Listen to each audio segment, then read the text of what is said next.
CVille Show. Great to be with you. Despite the late start, we are on air. We're across all social media channels where we talk content that's focused on Charlottesville, Virginia. We encourage all the viewers and listeners, if you are a fan of the University of Virginia football team or college football in general, the show we did this morning with Virginia Sports Hall of Famer Jerry Hootie Ratcliffe, who's been on the beat for 50-plus years. He invited Sean Moore, arguably the greatest quarterback in Virginia football history. I think he is the greatest quarterback in Virginia football history. He led the program to a #1 ranking in the country when he was under center.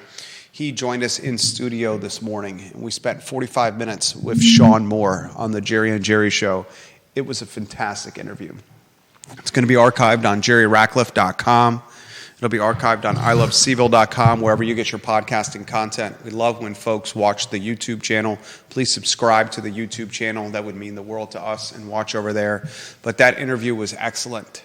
Sean Moore talked about his recruitment to the University of Virginia, what it was like to be a quarterback of a #1 ranked team in the nation, stories from the Aberdeen barn, stories about George Welsh and his offensive coordinator, Gary Tranquil, and what it was like to play with some of the best football players in program history, a team that saw 20-plus players go to the NFL during his time. Pretty awesome interview with Sean Moore.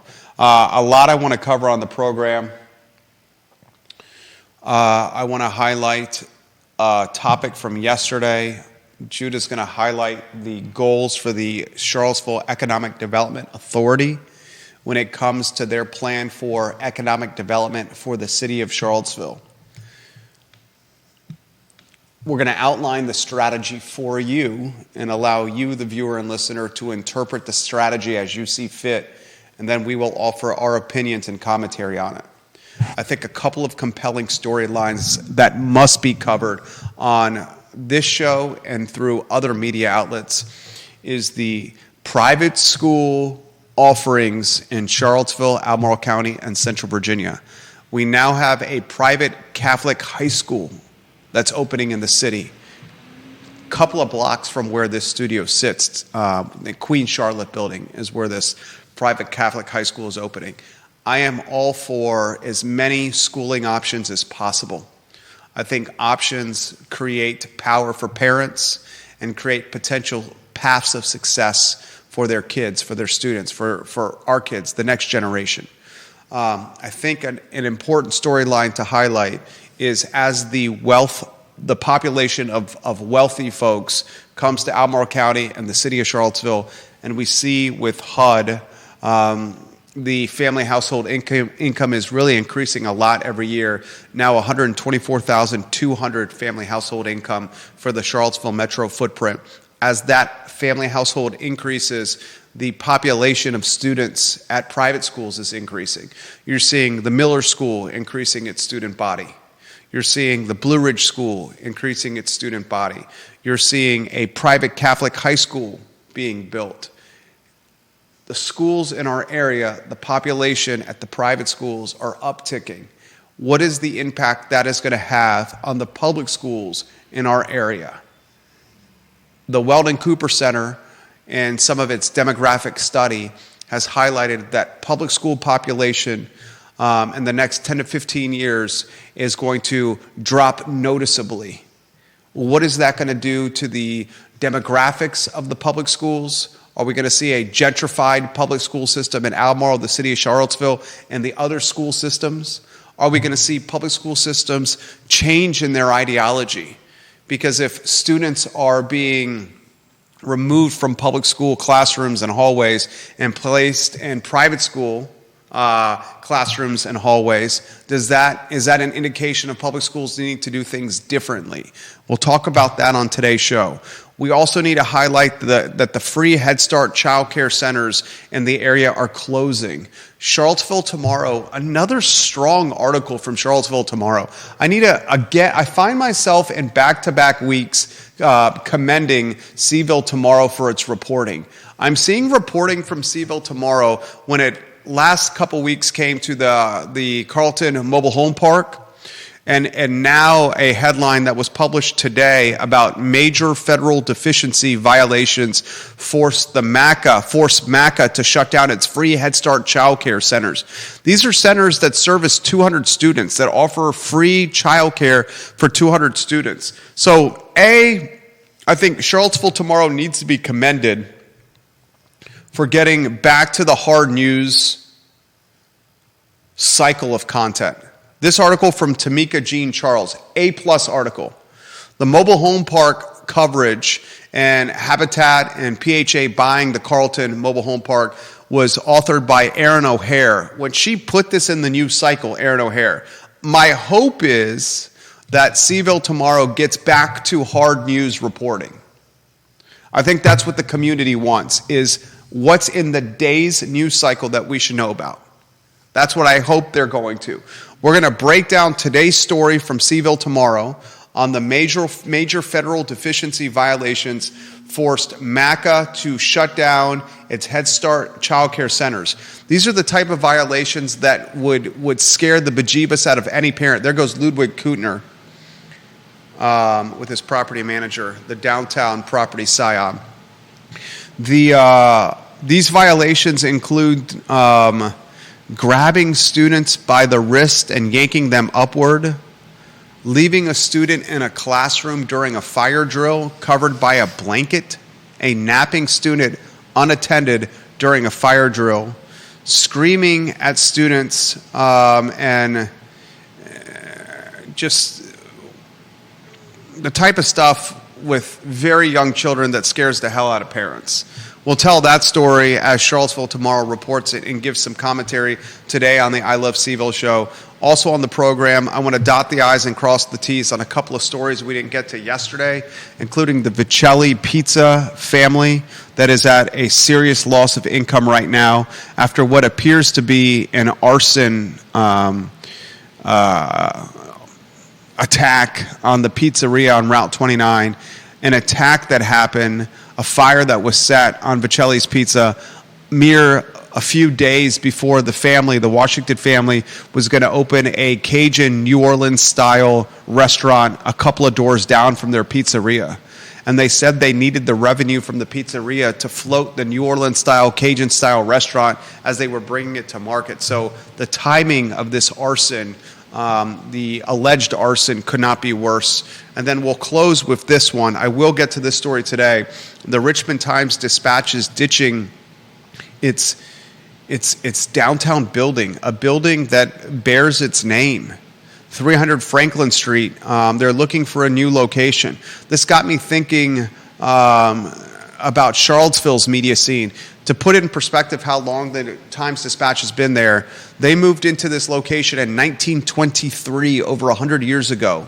When the Richmond News Leader built a building there, the News Leader merged with the Times-Dispatch in 1992. Take a look at the Charlottesville media landscape. CVille Weekly does not have a proper headquarters. I think its team members all work remote. The CVille Weekly headquarters on the downtown mall is home to the Robert Kennedy Charlottesville campaign office. The Daily Progress, I do not believe has a headquarters anymore. That Rio Road location has been shuttered. The two TV stations, NBC 29 still has its location on Market Street, CBS 19 somewhere on Route 29. I don't know the exact location of it. And I think CVille Tomorrow is in the Woolen Mills office park. But you are seeing media outlets of the legacy variety no longer have headquarters. And when media outlets of the legacy variety do not have brick and mortar locations, they lose a sense of brand identity within a community.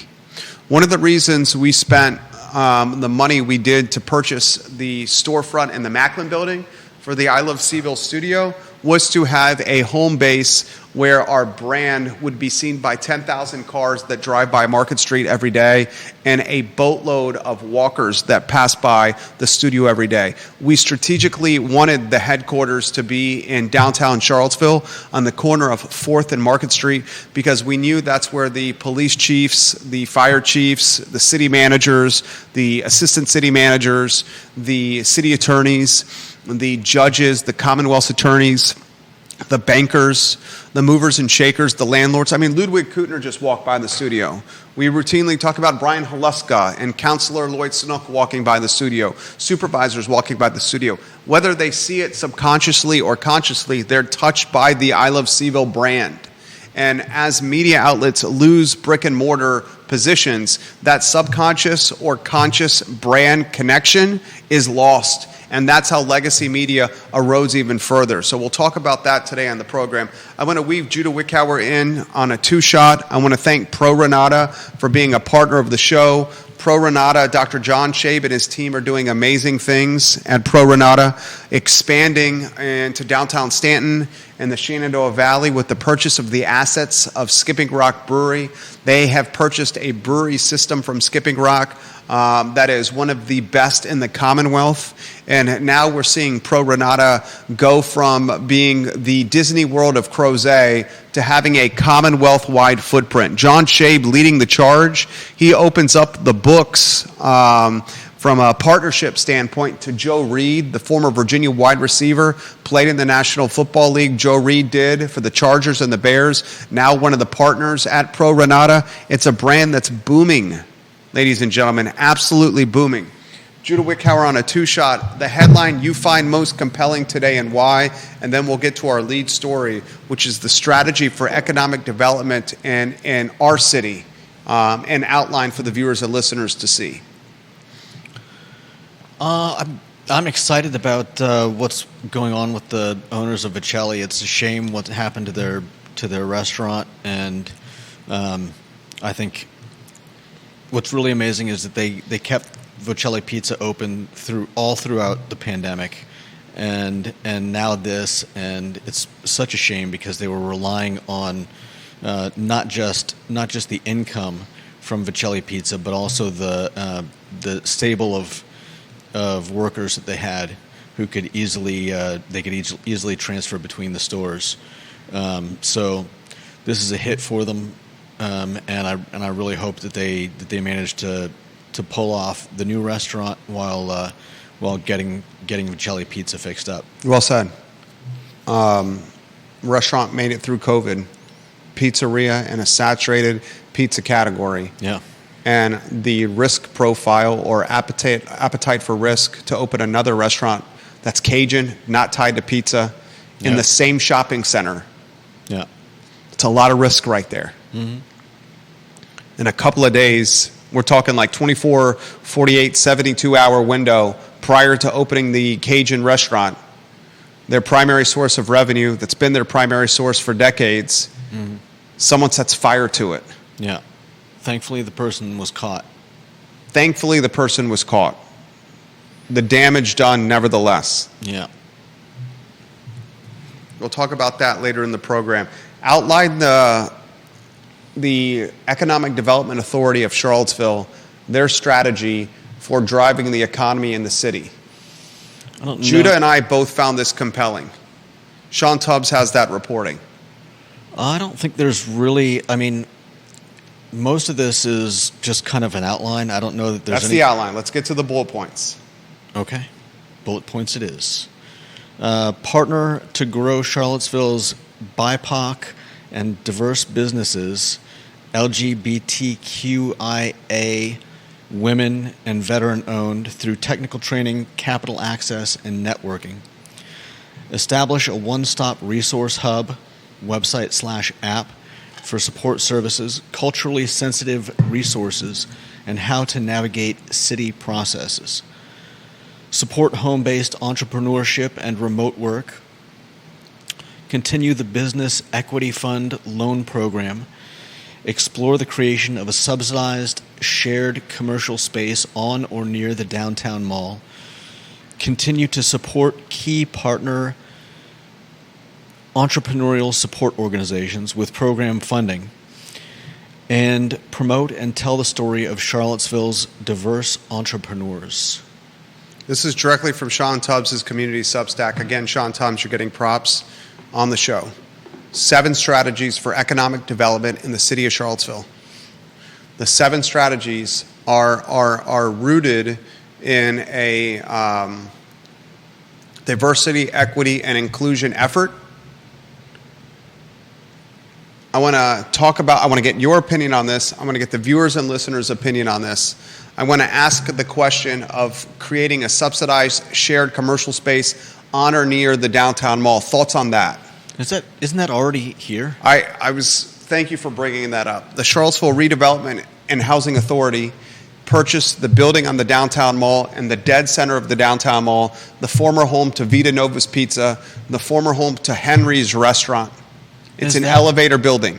In that building, they're going to use the retail storefront space, the restaurant space, as subsidized below market rent type of offering, type of space for entrepreneurs that want to bring a business to market.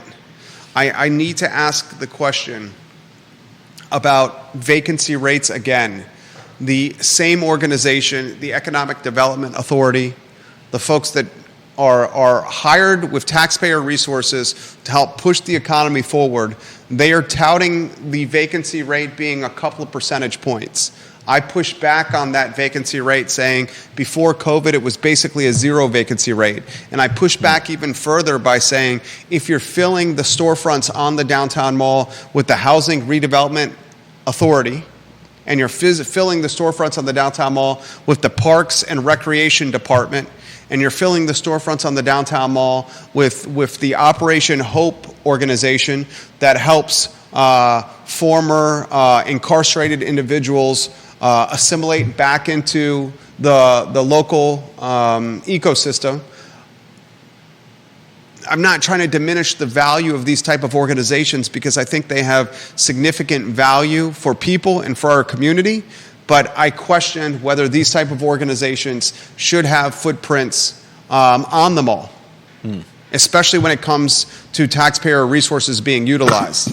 A lot of folks don't realize that the Market Street parking garage, owned by the city, and the Market Street parking garage has storefronts on the back end of it that are on the downtown mall.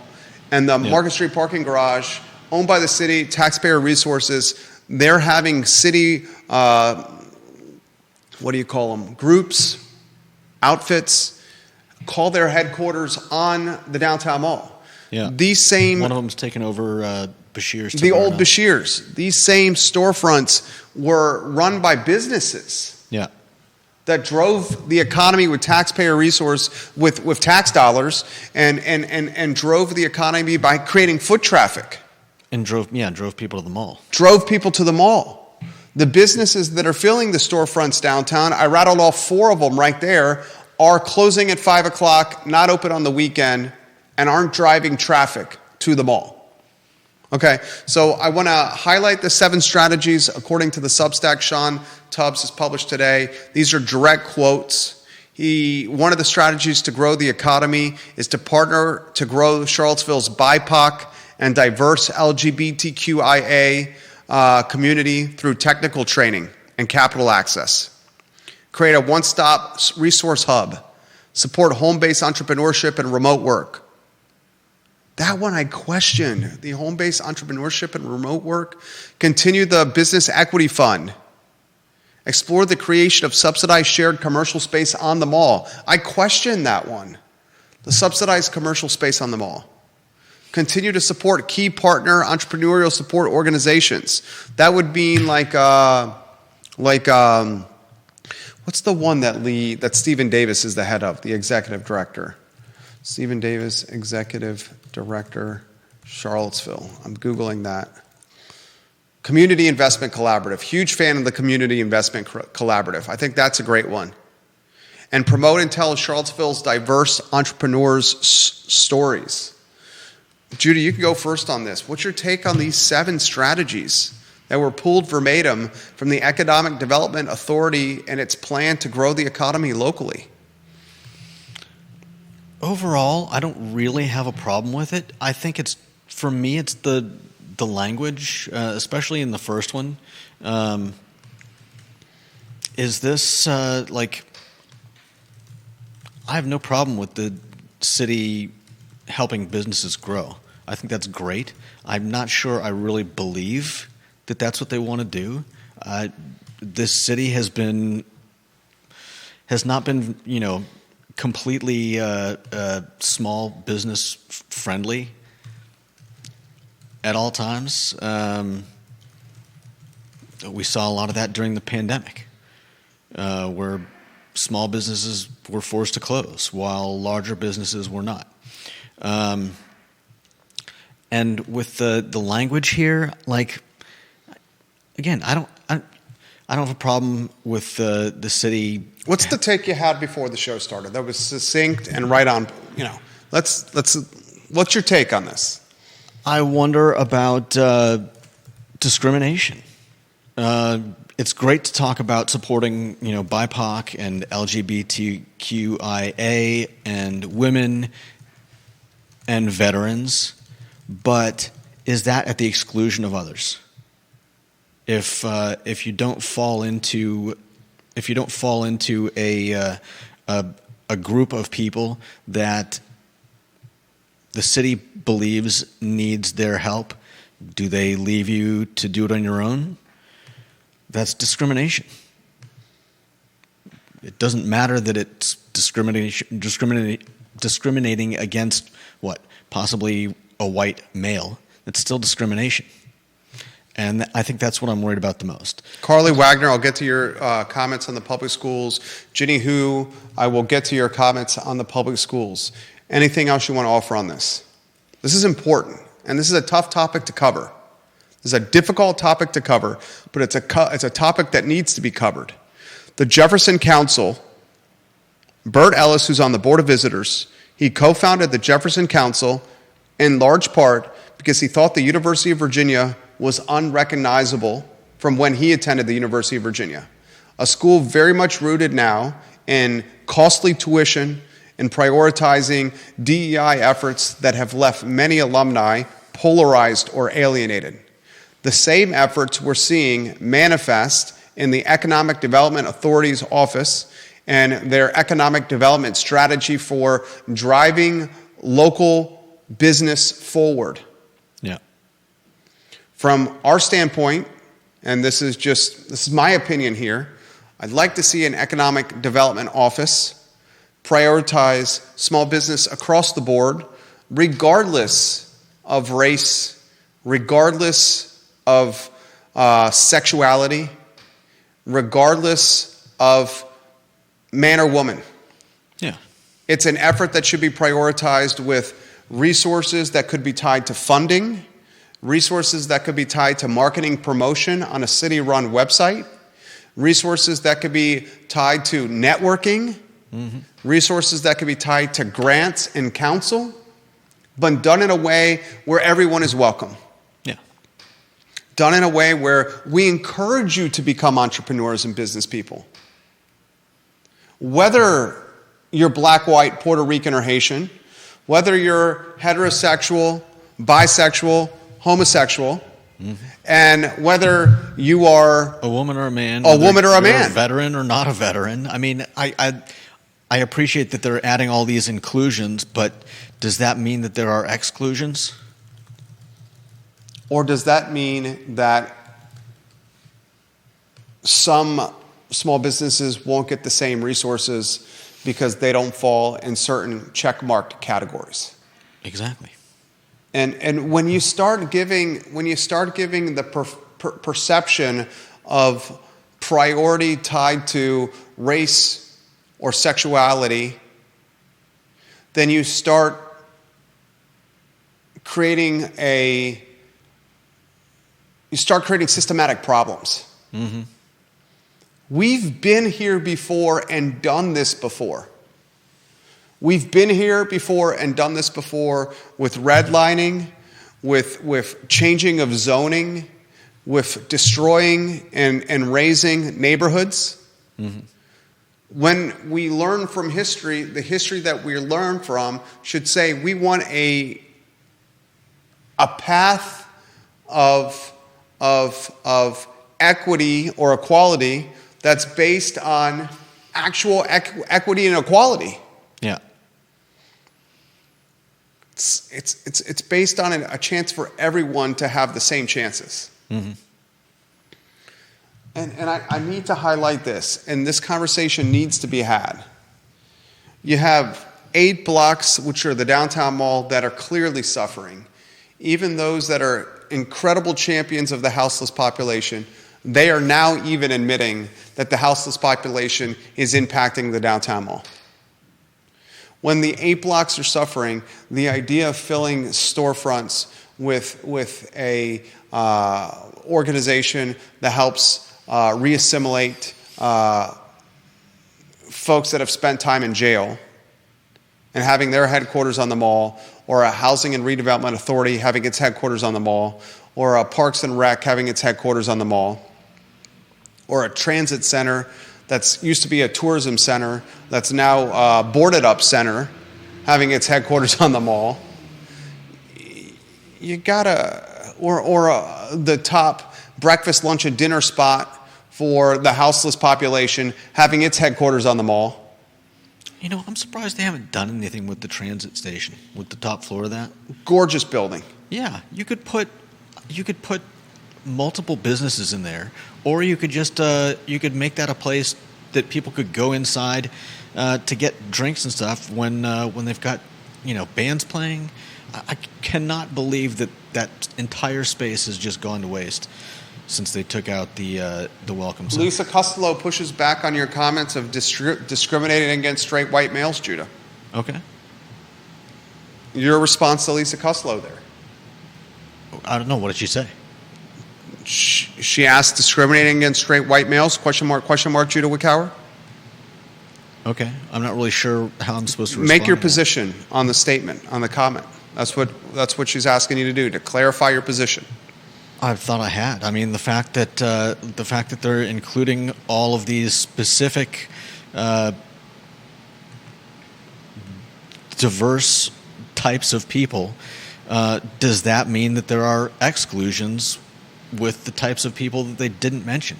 I'll do it more succinctly. Okay.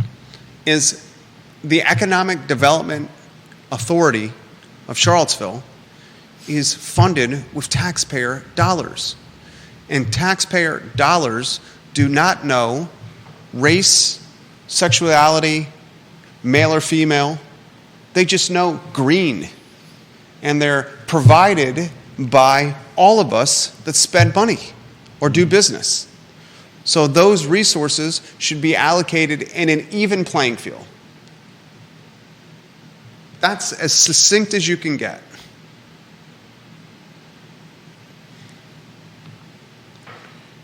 It's a questionable look.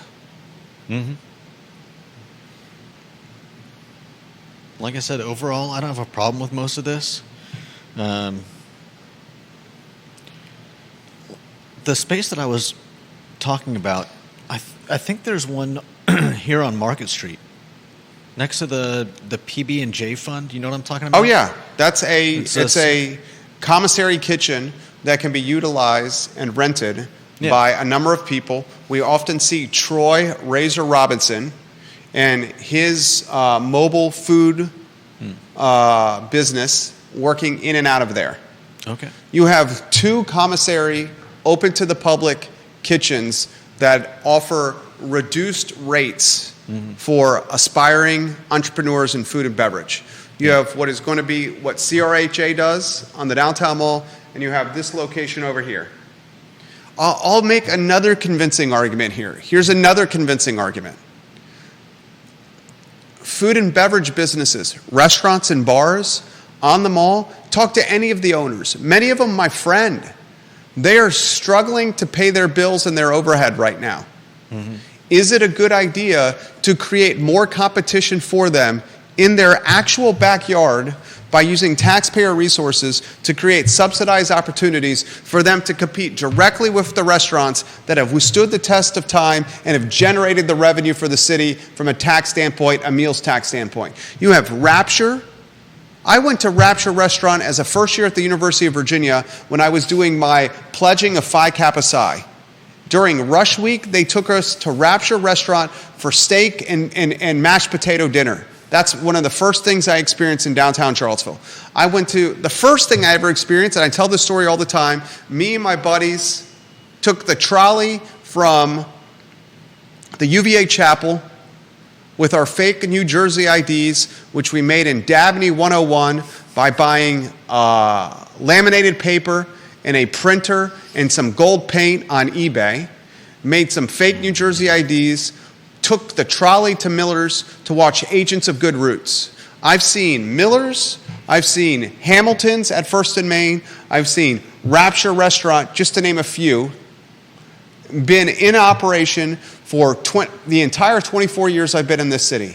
And I would bet you if you asked the owner of Miller's, the roadie, Mike and Cecilia at Rapture, if you asked the Hamiltons at First and Main about the mall right now and sustaining their business, generating revenue, they would say it's extremely tough, the toughest it's ever been. I bet you they would say that. And right now we have the city creating subsidized competition using the meals tax revenue in part to do that subsidized competition to go head-to-head with the restaurants that are saying, we're barely making it right now. But is that really competition? How is it not competition? That really head-to-head? I mean, I tell the story about Hollywood Shades, the sunglass business that I invested in on Old Ivy Road. This is business 101, dude. I learned this in 11th grade. McDonald's, Wendy's, Burger King, the dumpling place, Jack Brown's, they compete with white tablecloth. Yeah. Everyone's in, there's only a certain amount of diners. And Are you saying that we should limit the number of restaurants on the downtown mall, though? I'm saying creating subsidized restaurant opportunities on the downtown mall when the businesses are struggling to survive on the downtown mall is unfair competition. It's another headwind for a business that's withstood the test of time, that's proven its worth to the city and the meals tax revenue it generates. It's pissing in the wind. It's disrespectful. I still don't know that I still don't know that I agree that it's a head-to-head type situation here. I mean, we're also talking about Vocelli Pizza, which if the arsonists hadn't destroyed the business, they would be opening their own competition in the same shopping center, as you mentioned earlier. Vocelli's Pizza isn't opening its own competition. It's improving its economies of scale. When Vocelli's Pizza opens another restaurant in the same shopping center, it has more purchasing power with the performance foods of the world, the food companies that it's buying its ingredients at wholesale level. That's why you see restaurant owners in this area opening locations 2, 3, and 4 because they're saving on margin on the goods that they're buying. That's fair, but they may also be diluting their customer base. They're creating an economy in that shopping center. I get it. If you can't go to the Cajun restaurant, you may buy the pizza. If you go to the pizza place for takeout, then you see the Cajun restaurant and you try the Cajun restaurant next. Opening next door to the pizza place, the Cajun restaurant, is called vertically integrating the food empire. You can have employees go from one location to the other when working on the clock, and you get improved purchasing power with your wholesale providers. I get it. It's improving your margin. It's what Dino's has done at Dairy Market. Dino's has got the wood fire pizza, the rotisserie chicken, Basta pasta, and move-through. Dino has his employees go across all 4 stalls. Oh, you want more hours? I don't have any more hours for you at Dino's, but you can go work at move-through. Okay. I can go to my food providers that I'm buying my goods from and say, I got 4 places that I need to buy. Give me a better rate. And he improves his margin. It's called vertical integration. I'm not sure how well that works for ice cream and pizza, but I know what you're talking about. Labor. He's got the same labor working at all 4 stalls. Does he? I've never seen them cross-pollinate. You literally see me doing business with Dino when we're not doing the show on other things to expand his empire. I'm actively talking with him every day, which you are helping put together the contracts for these deals we're doing. Okay. Yeah, I'm explaining to you, I'm speaking to him on a daily basis, which you're helping me service the business to help service him. That's what I know. That's what he's doing because he's told me that's what he's doing. Okay. But it's different when the city is doing it as competition, where you're choosing to create another restaurant to complement your current restaurant. Yeah, I get it, but I've never heard of any of these other restaurants. Are they really pulling a lot of the customer base from places like Rapture? I understand what you're getting Troy at. Robinson has got a food truck called Order Up. Okay. Troy is a smart business person. His Order Up mobile food cart is fantastic. Hell of a job. You see it parked on Jefferson Park Avenue next to the old Anna's Pizza location by the laundromat. Okay. You used to see his food cart parked on the downtown mall. He'd use the commissary kitchen by the PB&J Fund on Market Street, and then he would be out and about in downtown Charlottesville. I'm all for that. What I bristle on is taxpayer dollars for subsidized restaurants below market rents will cover your electricity and your water. We'll use taxpayer resources to market your restaurant. And we're going to put it on the mall to compete against the restaurants that have been here for 25 plus years that generated the revenue through the meals tax to subsidize or fund this program. That is ass backwards thinking. What should be done instead is Economic Development Authority creating a marketing campaign to strengthen the businesses that have withstood the test of time in the pandemic. Economic Development Authority of Albemarle County figuring out a way to help the Washington family at Vocelli's Pizza with this arson situation. Mm-hmm. You guys made it through COVID. You guys have been in operation for 18 years. Because of that success, you're opening another restaurant. You're creating more meals tax for the county. Let us help you get back on your feet. That would be great. As opposed to creating a competitor and putting them right next to you, which is what the city's doing. Oh, I'm so passionate about this. Carly Wagner offering the program CWAGs. She says, I assume and hope they are not excluding white men, but there is at least anecdotal evidence and likely hard data that white men are the most aware of grants, et cetera, and how to navigate the system than BIPOC, et cetera. So allowing the less well-versed in the system of seeking grant funding a leg up isn't necessarily unfair, I guess, she says. Public funds should be distributed on needs basis, not based on identity politics in general, though. 1,000% agree with that. She also says, are these subsidies open to existing struggling businesses? Did these existing businesses not also benefit from all kinds of federal COVID subsidies? Great question. I would love to know if the subsidies are opening to existing struggling businesses. No doubt. It would seem to me it would make sense to help the ones that have been around forever instead of helping launch competitors to compete directly with the struggling ones, slicing and dicing market share to the eventual demise of both. Jason Howard on Rio Road. If the state subsidizes some restaurants but not others, doesn't this favor some businesses over others? I'm in favor of things like K-Tech, training that is somewhat state funded to help people get started, but helping to fund an active business puts different private entities on different playing fields. Feel the same way. No doubt. Feel the same way, Jason. Lisa Costello on Cherry Avenue. How much should the city intervene in the free market economy trying to level the playing field? Are they really leveling it or giving favor to certain city program participants? Excellent question, Ms. Costello. Yeah. Same question, Ms. Costello, I have.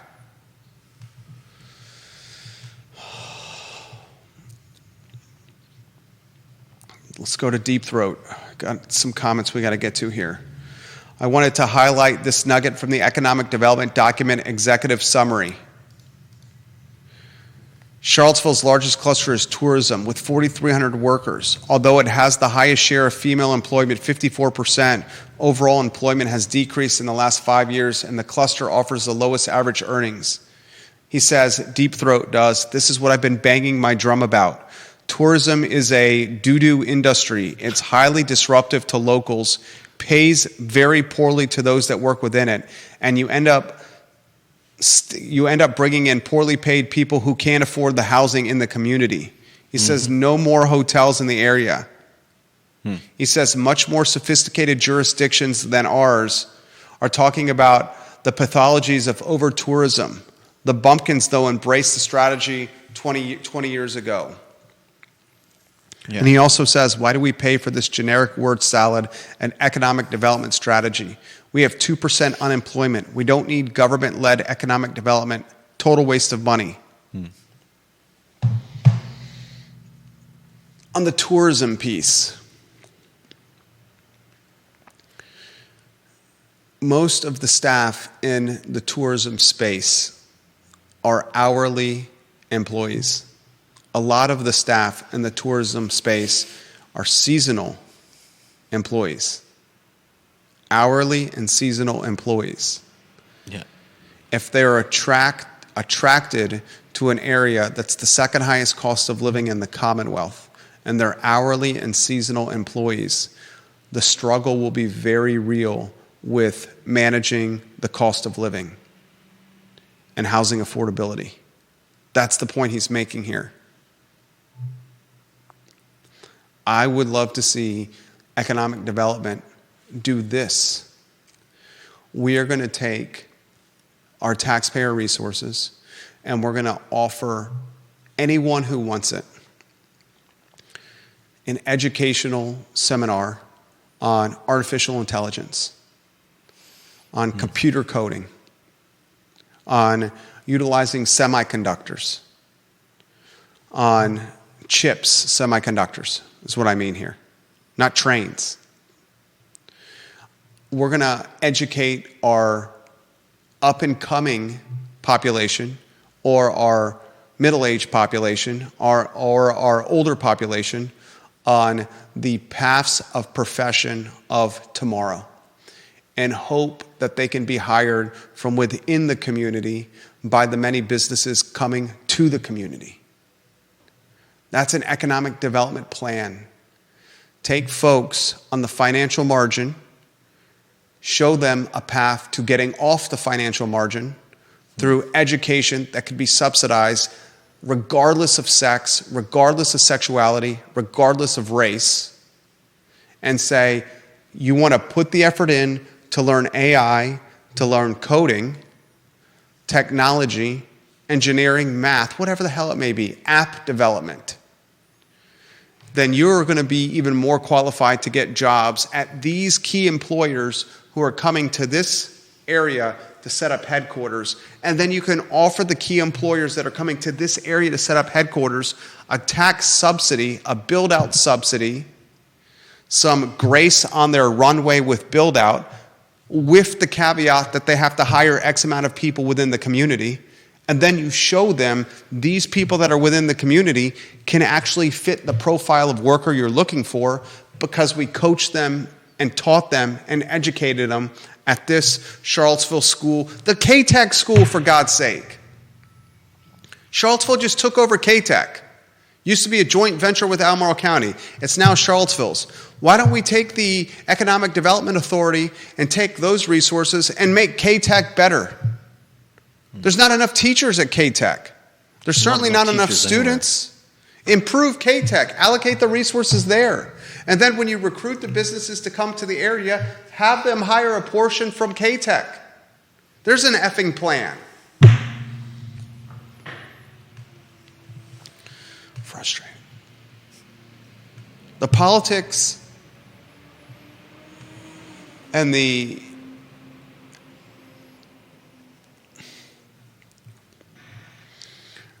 word salad has gotten out of control.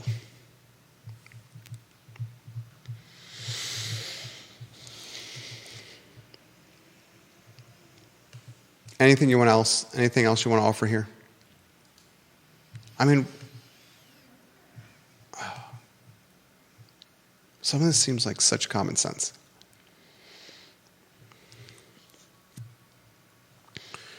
Having 2 or 3 restaurants open up on the downtown mall that are paying extremely below market rent because taxpayers are covering the difference of what their actual market rent is, or not having an electric bill or a water bill to pay, and saying, go compete with the ones that have been around for a quarter of a century and take their customers away, is just going to cause market share to be so divided that no one's going to win. We don't need any taxpayer subsidy to create more food and beverage businesses in one of the most saturated categories of work in the metro area. Depending on who you talk to, we're top 15 in the nation with restaurants per capita. Some say top 10. Why would it make sense to subsidize more in that category? All right, we need to go to the next topic. What is the next topic? I got to call it 1:30. What's the next headline? This seems like so... Next headline is a private Catholic high school is opening in CVille. I love this. Yeah, I love the model. I think They got 12 students in the coming school year. yeah, but I think they said that's mostly by design. Yeah, I'm not throwing shade on it at all. I know you're not. I didn't say you were. The classroom is centered around a different style of teaching, where the teacher sits basically in a round table. I don't know that the table is actually circular, but the teacher sits in a round table with the students, who are encouraged to ask questions and discuss topics, rather than just learning by rote or learning by taking notes for an hour or two and then getting tested on their memory, basically. I think this is I think more high schools would benefit from using a method like this that engages students' minds and intellects to create a discourse where all the students are learning and talking, rather than just sitting there and being force-fed whatever the school is teaching. Well said. Here are storylines that we should understand that are happening. Private schools in Charlottesville and Albemarle County and in Central Virginia are expanding their student bodies. The Miller School, expanding. Blue Ridge School, expanding. Free Union Day School, expanding. New private Catholic high school. There's talk at the Charlottesville Catholic School, which is elementary and middle. Mm-hmm. They, for years, have tried fundraising to do a high school on their own. The private schools are expanding. I think they should. You have a population that's getting wealthier that are choosing the private school for their kids. Yeah, why wouldn't they? You have the Weldon Cooper Center that has done statistical study that shows the public school population is on a significant decline. These are the storylines that should be covered. Homeschooling getting more robust with their student bodies, private school more robust, public school population is falling. Mm-hmm. Are we seeing before our very eyes the impact of politics in public schools and what it does to a dropping public school population? I think it's more than just politics. I think it's the school bus issue, the transportation issue. It clearly compelled voters to push Youngkin into the governor's mansion and to beat Terry McAuliffe. I think it's the book banning issue, the sexuality issue. The role of parents and teachers in schools, DEI in schools, all these elements, the wealth moving to the area, all these elements are changing what public school populations look like.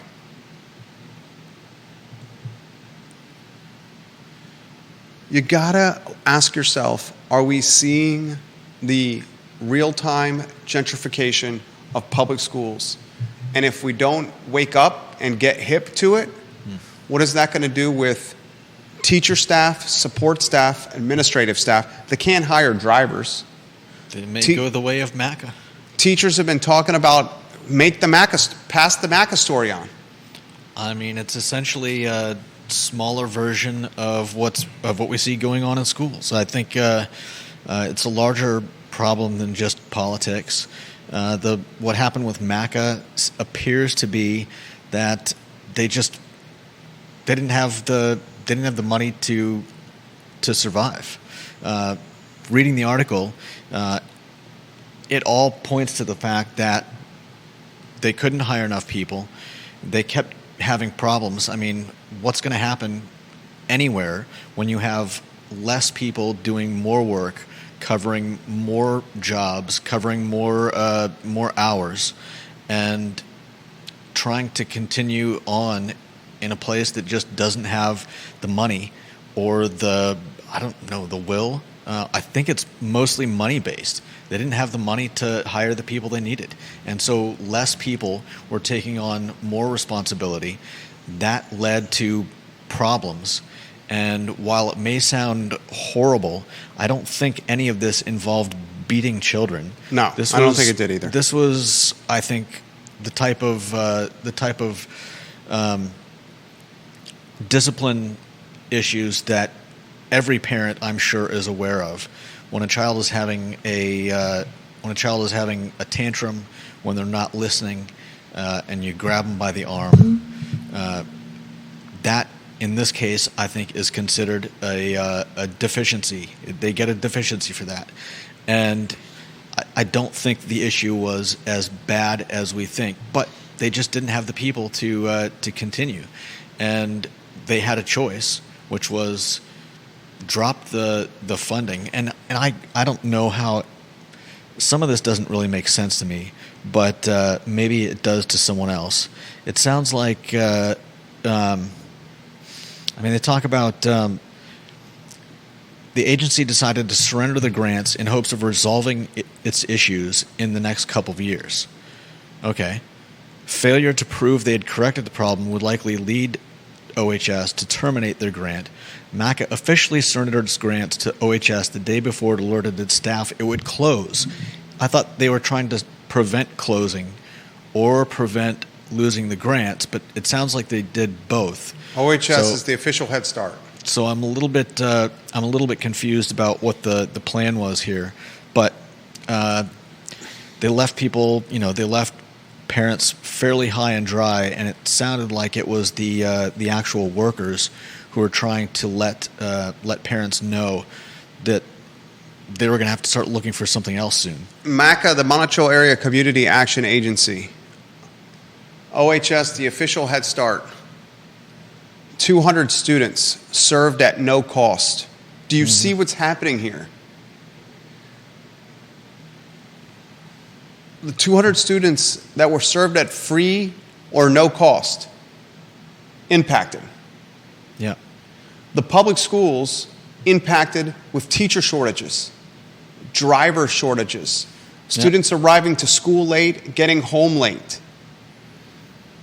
We're before our eyes, we're seeing an educational landscape completely reimagined. It's reimagined because of population influx. Said influx is wealthy. It's reimagined because of politics in schools. It's reimagined because of screen time in schools. I told a story late last week. Maybe it was yesterday's program. I think it might have been Friday's program, of a friend, an advisor to our company,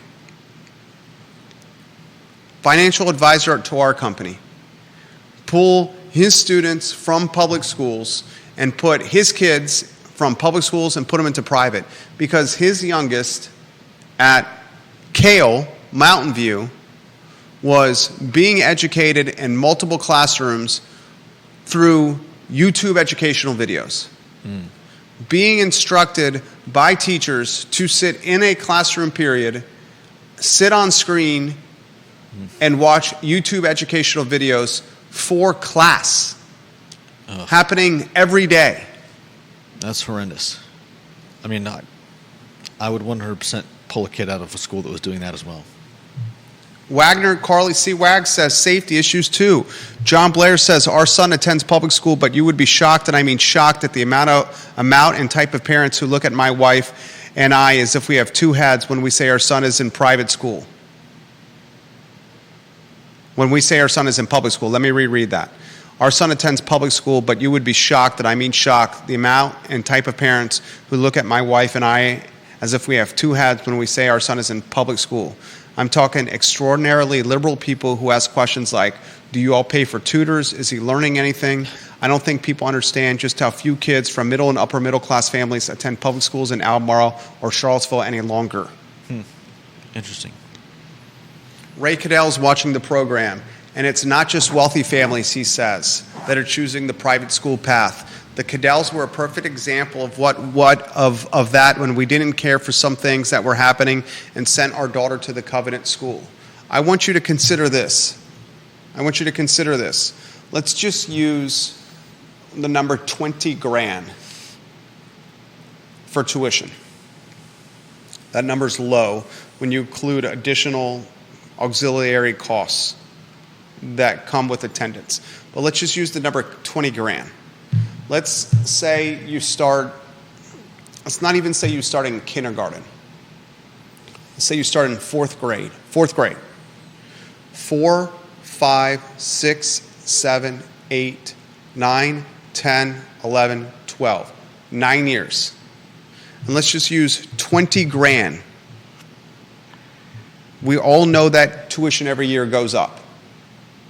If you just used a fat 20K on 9 years, that's 180 grand for someone starting in the fourth grade. That's not going to factor in books.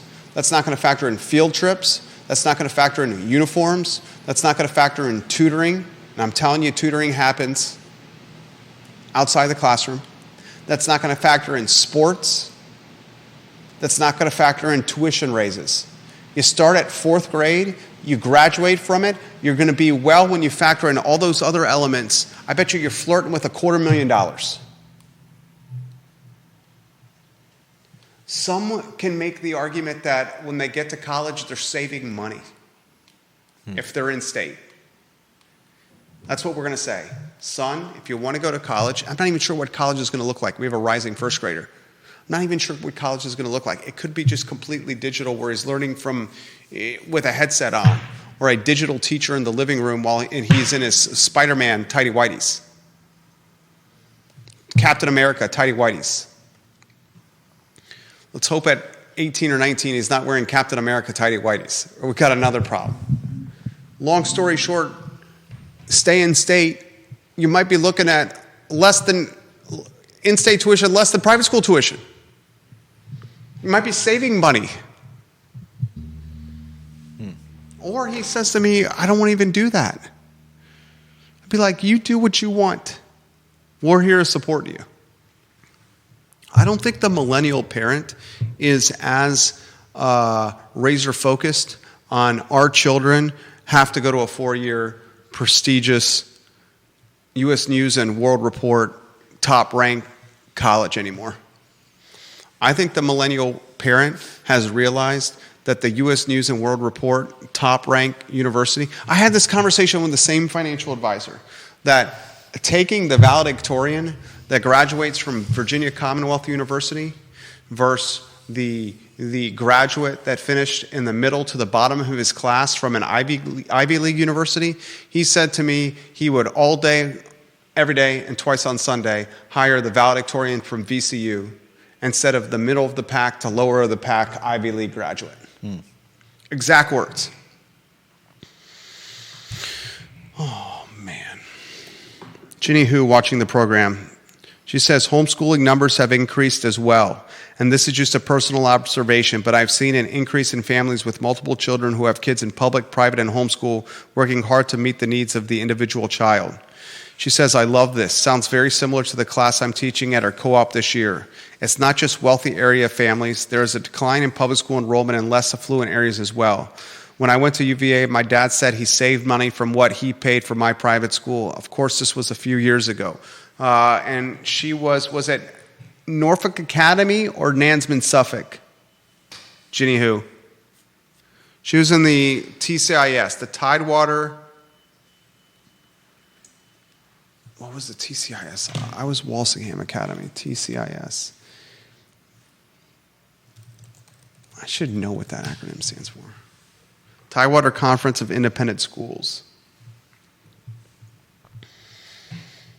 Nansman Suffolk, NSA. She's Gen X, went through a doctoral program, and I'm completely fine with my kids not going to college. Of course, the oldest wanted to go. The middle isn't sure. We're millennial, and I think she just highlighted Gen X. I know Gen X and millennial have become jaded because the generations. You got the generation crap? Perfect. Look at the screen, everybody. Gen Xer and millennial parents have been jaded because of college debt. No doubt. When it comes to their kids attending universities. All right, I got a 145 call, not 130. 145 call. I just got the calendar notification. I want to close on a couple of items. What are the last few headlines that we have to get to? Oh, we got a lot. That was number 3. What were the other ones? We need a clock. Sometimes I get going. Is it the A12? Should it be remembered by the city? Free Head Start child care centers closed. CVille covered area that. Community responding to homeless. Does city need to do more to remember A12? Vocelli and Richmond Times Dispatch. All right, let me get the Richmond Times Dispatch news out first. The Richmond Times Dispatch, some would say, which is the paper of record of the Commonwealth of Virginia, is moving out of its downtown building next year. The Richmond Times Dispatch literally has its name on this building, Richmond Times Dispatch. It's been in this building since 1923 when the paper was the Richmond News Leader. In 1992, the Richmond News Leader merged with the Times Dispatch to create one power paper. I worked for the owner of this newspaper. It was Media General. When I came out of UVA, worked at Media General. Media General quickly went into the crapper. Media General was purchased by Warren Buffett's media group. Warren Buffett's media group made these purchases and said, good God, I want to get out of the legacy business, and sold to Lee Enterprise. Deep Throats highlighted in previous shows how Lee Enterprise, their market capitalization is horrendous. You're talking a business that's barely surviving. You are seeing Lee Enterprises, now the owner of the Richmond Times Dispatch, the Daily Progress, and most of the newspapers in the Commonwealth, shed leases from its overhead. They no longer want to be in long-term leases or expensive leases. Here's the problem. When legacy media brands do not have physical locations, they become less of a part of the community. Yeah. They become forgotten even more. When I worked at the Daily Progress, our headquarters on Rio Road, we would have readers all the time enter the newspaper headquarters. Mm-hmm. They'd talk to editors. They'd talk to writers. They'd ask about their subscriptions, their missing newspapers, advertising placement. Now you talk with the Daily Progress on the phone, and you're talking with someone, customer support, that's not even in the United States of America. You're getting people from a call center overseas. Yeah. They are deteriorating the brand by cutting these costs. They've been in the building for over 100 years, and they're ditching it. Other headline that we need to cover. I got 3 minutes here, Senor Wickhauer. Thank you, Ginny Hu, Tidewater Conference of Independent Schools. Deep Throat, Lee market cap even lower than when we last spoke, about to go below 50 million. A newspaper, a company that owns as many newspapers as Lee does, Lee Enterprises, with a market cap below 50 million, this business is about to go bankrupt, belly up. Mm-hmm. I'm serious. If it owns this, it owns the Richmond Times-Dispatch, the Daily Progress. I think it owns the Roanoke Times. You're looking at a business that owns much of the reporting in the Commonwealth of Virginia, the lion's share, about to be bankrupt. Mm-hmm. All right, Vocelli's Pizza, you got to support it. Office of Economic Development. I know this is Albemarle County and not the city of Charlottesville. How about you consider a grant on a taxpayer dime to help Vocelli's recover from an arson investigation, a business that's been in operation for 18 years, that's generated a boatload of money of meals tax, that's opening a restaurant right next to its pizzeria. That's a good use of economic development stimulus. Support this family. They've done a tremendous job of supporting events by providing pizza, pro bono pizza pies. And the last topic, maybe we cover this tomorrow. The last topic would be, has the city of Charlottesville done enough to remember or commemorate August 12th, August 11th, and August 12th, 2017? Or is the city of Charlottesville and its stakeholders looking to forget A11 and A12? Because if it can forget A11 and A12, it can get to a path of perception that is better for the region and the city as a whole when it comes to tourism and economic vitality. That's a heavy question to answer. It's the Tuesday edition of the I Love CVille Show. Judah Wickhauer and Jerry Miller. So long.